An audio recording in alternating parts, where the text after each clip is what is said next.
Guys, next up, Acer japonicum, Oregon Fern. Ah, great plant, y'all. This one is a weeping lace leaf style Acer japonicum. Great fall colors.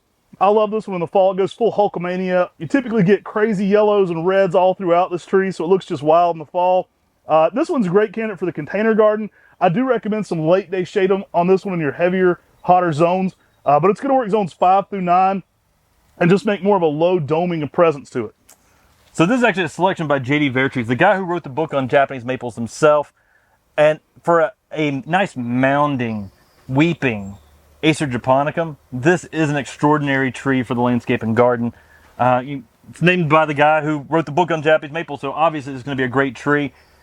I love what this tree does. It just adds a unique texture out in the landscape. The larger leaves that are lace leaf give you a different texture in the garden than your typical Acer palmatum dissectum. The japonicums that are lace leaf just give this really frilly, this harder texture, but still with a beautiful cascading habit. Typically in 10 years, this one's about 4 feet tall by about 5 to 6 feet wide. Think about everything you love about dancing peacock and then multiply that by a lace leaf style. So you're gonna get that more mounding habit to it and that fall color. Still getting those great red tassels in the spring, so you get a big flower on this one in the spring, which I find that bees absolutely love in our area.